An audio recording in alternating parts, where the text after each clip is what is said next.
Nous sommes de retour avec nos invités, Firmin Kouagbo, Isso Akleso et puis Adam Adjoronou. On va maintenant parler de la Guinée-Conakry.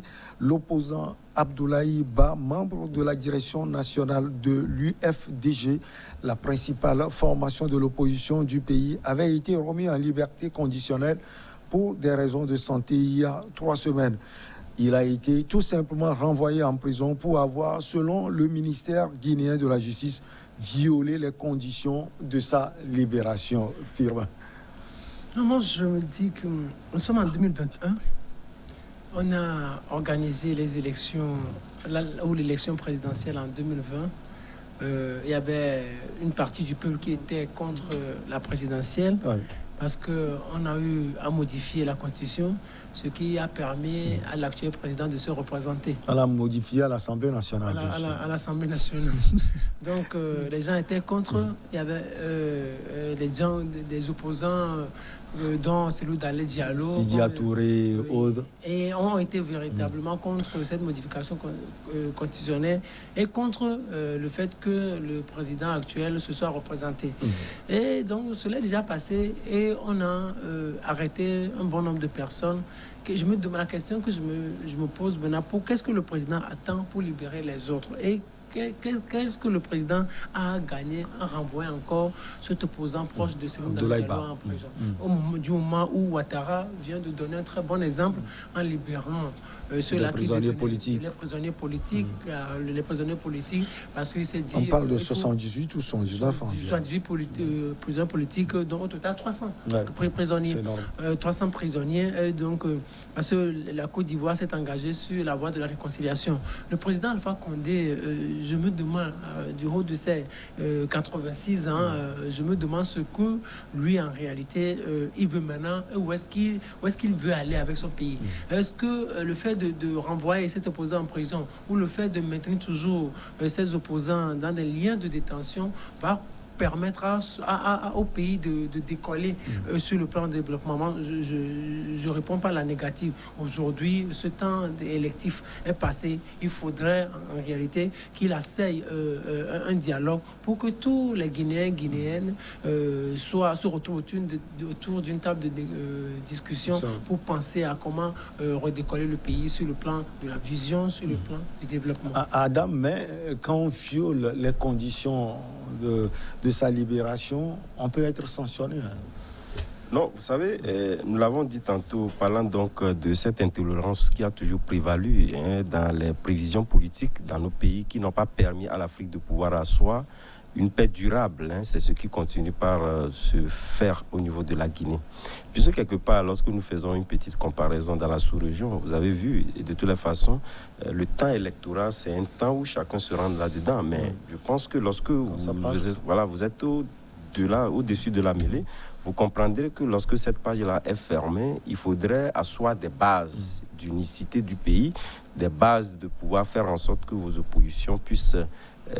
puisque un pays qui se dirige sans opposition forte, je pense que n'est pas un pays, d'un point de vue démocratique, qui serait un pays bien vu à l'international. Et celui qui doit le savoir même, c'est le président de la République. Voilà, et je pense que le Togo a fait un bon exemple, et je pense qu'avec la sortie des leaders politiques qui l'ont dit pour une première fois, le gouvernement n'a pas été forcé à pouvoir donc organiser un cas de concertation. Mais il y avait cette conscience-là qui était là, faisant présager que nous étions dans un environnement qui ne permettait pas aux gens de pouvoir donc exprimer leur liberté, exprimer leurs actions politiques. Au même moment, les gens reprochent au Togo de ne pas faire comme la Côte d'Ivoire. Non, de toutes les façons, on ne peut pas gagner partout. C'est un cheminement qui continue et chaque jour que Dieu fait, il y a le Togo, plus que d'autres pays et moins que d'autres également, essaie véritablement donc de construire de construire son chemin. Et sur cet aspect, peut-être lorsqu'on prend cette politique-là, puisque c'est la Côte d'Ivoire qui est aujourd'hui le dernier pays à faire ressusciter un certain nombre de facteurs qui est comparé dans la sous-région. Mais lorsque nous regardons très bien dans les appréhensions politiques, je pense que sur un certain nombre d'aspects, le Togo doit être félicité. Et c'est ce qui se fait. C'est pourquoi je dis, si tel est que nous puissions quand même faire revenir dans des actions qui sont des actions prospérantes dans d'autres pays, dans nos politiques, pourquoi pas la Guinée ne peut pas faire autant? Puisque quelque part, comme je l'ai dit, la paille des élections sont fermées. Il y a eu quelqu'un qui a bénéficié d'une grâce pour aller se faire soigner, conditionnel en temps. Puisque au Togo, vous avez vu plusieurs leaders politiques qui ont eu donc cette liberté conditionnée, sont revenus carrément dans l'arène politique dite des choux. Quand bien même que au même moment, le leader lui-même, il n'est pas au pays, hein, Adam. Ouais, bon, oui, le leader n'est pas au pays. Pourquoi? C'est justement compte tenu de cette intolérance dont je parlais. Il avait été, par le passé, obligé sur sa liberté conditionnelle de ne pas sortir. Quand bien même qu'on ne lui a pas signifié, voilà, que tu étais donc déposé. Donc, vous voyez, ces interactions entre, disons, le pouvoir politique et son exercice, s'il n'est pas exprimé, je pense que c'est l'environnement politique qui prend un coup. Et quel que soit ce qu'on dira, je pense que Céline Alain Diallo, il a déjà gagné les élections, il déroule son plan de... Son programme de société. Vous voulez parler d'Alpha Condé? Alpha Condé, voilà, il déroule son plan de société, etc. Qu'est-ce qu'il a encore à gagner si tel est que on veut véritablement que le pays s'exprime politiquement à l'international et puisse être bien vu, à pouvoir faire enfermer encore un opposant qui, ma foi, n'est pas un opposant aussi, à pouvoir donc créer un parti que vous avez tout le levier du pouvoir. Mais au même moment, on ne va pas dédouaner l'opposition également. Tu sais, quelque part, je pense que si tel est que vous savez pertinemment, quand vous voulez ressusciter d'autres revers liés donc à des politiques, vous n'avez pas à faire des gains ou à faire des scores, éventuellement. Donc je pense que c'est quelque part pour flouer la population, qu'on sait très bien qu'ils ne comprennent pas grand-chose en politique, qu'on veut toujours flouer. Donc c'est ce que moi j'appelle la politique politicienne, compte tenu du fait qu'il n'y a pas d'objectivité, même si on sait que l'essence même de la politique, il n'y a pas d'objectivité. Je pense que ces opposants également doivent savoir raison garder, parce que nous ne sommes plus dans des époques de 1960, et nous sommes dans une époque où les gens arrivent à comprendre un certain nombre de choses. Lorsque vous déployez une politique politicienne, à un moment donné, la population est fatiguée, on finit donc par vous découvrir dans toute votre laideur, et cela n'est pas bon pour une politique que vous voulez véritablement imprimer, si tel est que vous voulez véritablement arriver au pouvoir. Et je pense que aussi bien l'opposition ou cet opposant-là, à partir du moment où ce sont les mêmes chefs d'accusation qui l'ont amené en prison, au sortir, devaient aussi respecter. Et c'est ce que nous demandons, à pouvoir respecter l'autorité de l'État. Lorsque on n'arrive pas jusqu'à ce point de responsabilité politique, à respecter l'autorité de l'État, et si vous-même vous viendrez au pouvoir, qu'en serait-il? Donc c'est en ce sens que je dis les oppositions aussi doivent savoir respecter aussi l'autorité de l'État pour qu'elle-même soit respectée. Alors, coach, pour corroborer cette partie de l'intervention de Adam, il faut dire que Abdoulaye Ba n'est pas le seul. Il y a également d'autres responsables politiques. Il y a Ibrahima Ba, il y a Ousmane Gaoul Diallo et Seloun Baldé. Finalement, Abdoulaye Ba, c'est lui-même qui est allé à l'encontre des décisions de la justice. Il retourne en prison. Je vais y répondre, mais permettez-moi de faire un feedback sur ce que Saddam m'a dit. Adam dit. Oui. Adam m'a fait, comment dire, un bref touche sur la politique togolaise, et je veux seulement faire une petite introduction, revenir là-dessus. J'ai déjà fait quelques trucs. Vous voulez compléter? Oui. Et ce que je voudrais lui dire, en fait, c'est que moi, concernant le cadre de concertation qui a eu lieu, bizarrement, ni l'opposition ni la mouvance, ils n'ont pas réellement parlé de vrais problèmes qui minent le code électoral. Vous voyez, on dit au code électoral, pour aller en tant que candidat, il faut avoir 25 ans, alors que la loi... 35 ans. Non, je parle des élections. Okay. Il faut avoir 25 ans minimum, et alors que la loi togolaise dit à partir de 18 ans, tu es majeur. Donc on peut épouser une femme à 18 ans, mais on ne peut pas postuler pour être candidat à 25 ans. Maintenant, il y avait le scrutin de liste qui crée problème depuis. C'est-à-dire que si toi et moi, on veut postuler à Dido Gomé, par exemple, si c'est 11 candidats, si tu ne trouves pas les 11 candidats, tu ne peux pas postuler. Ça voudrait dire que c'est uniquement les formations traditionnelles qui sont là, qui peuvent aller. On dit aux candidats indépendants d'aller trouver, de former un bloc. Si je pouvais faire bloc, je crée parti politique, je n'allais pas encore venir. Donc, il faudrait plutôt que ça aussi, qu'il en parle, parce que je devais être au niveau des élections locales. Je peux aller, moi, avec mon suppléant, et mon suppléant, moi, poser. Mais le suppléant de liste, vous devez avoir la liste là. Bref, il n'a pas tout dit. Il n'a pas tout dit. Okay. Donc, maintenant, je reviens sur...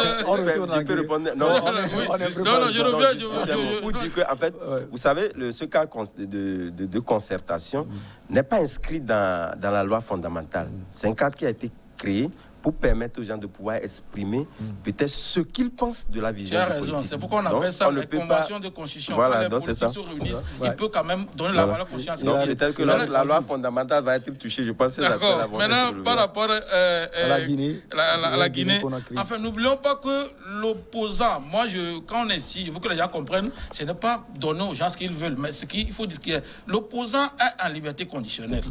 Faute par rapport à sa santé. Maintenant, il dit autre chose que lui, il reconnaît comme président, c'est dans Diallo. Ouais, ça veut dire que sa bouche est solide, alors là, il est guéri. Donc, c'est pourquoi on le ramène en prison. Il faudrait que les gens comprennent aussi cela. Et c'est ce que Adama dit en partie. Quand il est sorti, c'est des propos pour reconstruire le pays. Octobre jusqu'à présent, c'est derrière eux. Reconstruire le pays. Mais il vient et que lui, la seule personne qu'il reconnaît comme président, c'est Diallo. C'est parce qu'il est sûr de sa victoire. Des fois, nos opposants même donnent l'opportunité au pouvoir de les martyriser. Et aussi, je voulais aussi faire un petit correctif pour qu'on comprenne. Agbomé n'est pas le chef de file ni le leader de l'opposition. Agbomé, je dis leader par rapport aux récentes. Oui, non, c'est le score. Agbomé a été seulement. Voilà. Comment dire, c'est plutôt la dynamique Podro qui a permis à ce que Agbomé soit. Moi, je l'ai déjà dit. Mais c'est lui qui était devant. Oui, non. Il est devant, je vous assure que. Les gens ne comprennent pas le poids et le pouvoir de Monseigneur. C'est-à-dire que l'UTT, son soutien, je vous assure. Il ne va pas peser 2%. Podro a permis à Agbomé d'avoir le pardon de la population. Les gens détestaient Agbomé par rapport aux événements passés. Mais Podro lui a permis de se faire pardonner implicitement. Agbomé doit être redevable à Podro jusqu'à la fin de 7 jours parce que ça permet que les gens ont tourné de leur intention autrement vers Agbomé. Et j'ai dit une fois ici que quand on voit de son parcours jusqu'à si les gens peuvent me dire qu'il a été président de l'Assemblée, mais quand vous voyez ça, c'est parce qu'il est dans RPT qu'il a quelque chose. Même à Tokpli, il était le seul candidat pour les députés. Comment, quand quelqu'un seul va, est-ce qu'il échoue? On va le battre encore, puis il n'y a pas de... Donc, il faudrait aussi que les gens comprennent. Les leaders politiques, d'après la Constitution ou la loi du Togo actuellement, c'est quand vous allez et avec votre bloc politique et que vous sortez le numéro 2 des élections, des fois c'est législatif, des fois c'est présidentiel, et on vous consacre comme ça. Mais souvent c'est législatif. Quand vous avez plus les parlementaires, et on consacre cela. Jusqu'à présent, je pense que c'est UFC qui demeure toujours le parti de l'opposition. Donc il faudrait aussi que même moi, ce que je dis ici, l'opposant aussi, il a trop bavé. Je ne sais pas qui. Souvent, nos chefs politiques, nos leaders, j'ai l'impression qu'ils ne laissent pas la bouche, ils ne permettent pas à leurs conseillers, que ce soit juridique ou quoi, de leur donner des conseils. Ça, ils n'allaient pas faire cette erreur. Vous sortez et vous retournez en prison. Est-ce que lui-même, il est sûr qu'en disant ça, le président a fait quoi? Bon, et le président aussi, il a joué ses émotions. On te provoque et puis tu réagis. C'est ce que je dis que... Il aurait pu transcender cela aussi. Non, c'est ce que... La transcendance... Bon, c'est pas lui. En fait, c'est la justice. Firmin l'avait déjà dit. Non, s'il avait eu la transcendance, il ne devait même pas aller aux élections là. Et la justice, nos chefs d'État sont le premier magistrat de chaque pays. Normalement, Ouattara, quand on dit, il donne toujours pas vérifié. Tout ce qu'il a fait. Non. Vous voyez, quand on dit, le chef d'État fait normalement, comment on appelle, grâce présidentielle. Mais quand on dit le chef d'État amnistie, tout ça là, normalement, ce n'est pas trop bien. C'est la justice qui doit consacrer et voir la haute autorité de, comment il s'appelle ça, la haute cour de justice et voir tout ça, c'est un toujours. Mais quand le chef d'État à la fois fait la grâce et l'amnistie à la fois, bon, moi, ça m'intrigue un peu. C'est pour dire que nos chefs d'État ont tout le pouvoir ici et que Alpha Condé, lui, il a soif de pouvoir et c'est quelqu'un qui ne veut pas partager le pouvoir. Vous allez voir même que moi, je serai l'opposant, là, je suppose 90 ans au Canada, la personne est proche, à un pied à la tombe. Donc, pourquoi on le laisse, peut-être même, il ne va même pas finir. Est-ce que Idriss Déby a fini son pouvoir? Il n'a pas fini.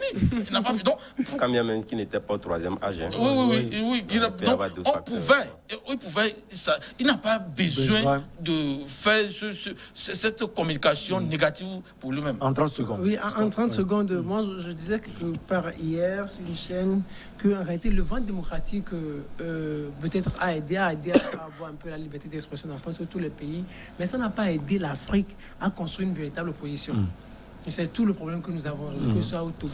Parce que quand vous voyez un peu le débat politique Togo aujourd'hui, c'est une histoire d'excuses. Il y a quelqu'un qui dit on doit présenter des excuses. Vous voyez, ça ramène le débat au bas niveau. Donc nous n'avons pas, jusqu'à présent, nous ne sommes pas arrivés, les Africains ne sont pas arrivés à construire ce qu'on appelle opposition. En parlant d'opposition, pas d'alternative crédible, quoi. Il y a des gens qui maîtrisent aussi le pays, qui peuvent affronter le régime qui est en place en termes d'idées, en termes d'idéologie. Sur ce point, on a beaucoup échoué. Est-ce que nous sommes en train de voir, on vous libère, vous racontez autre chose? Oui, il devrait y avoir déjà un dépassement de soi. Autant il y aura un dépassement de soi, autant celui qui est au pouvoir vous considère comme opposant. Parce qu'il s'est comporté comme un activiste et maintenant on lui dit, monsieur, retournez en prison. La pause et la suite après. Non,